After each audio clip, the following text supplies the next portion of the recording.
अस्सलाम वालेकुम नाज़रीन, आप देख रहे हैं ENN न्यूज़। ख़ुसूसी रिपोर्ट देखिए आमिर एजाज अब्बासी की।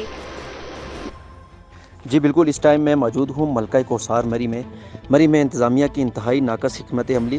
तहसील मरी मार रोड के मकाम पर हुकूमत की तरफ से सस्ते आटे की गाड़ी इस दावे के साथ खड़ी की गई कि गरीब तक ये आटा बआसानी पहुँच सके, लेकिन हकीकत इसके बिल्कुल बरक्स नज़र आ रही है और हुकूमत के गरीब आदमी तक सस्ता आटा पहुँचाने के दावे की सरेआम धज्जियाँ उड़ाई जा रही हैं।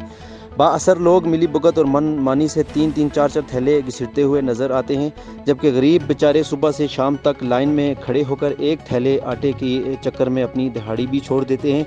इंतज़ामिया से गुजारिश है गरीब आवाम की यूं सरेआम तजलील ना की जाए और इंतज़ामिया अपने नुमाइंदा बिठाकर हक़ व इंसाफ के साथ हुकूमत की तरफ से फराहम करदा आटे की तकसीम को यकीनी बनाए ताकि गरीब आवाम को इनका हक़ मिल सके। जी।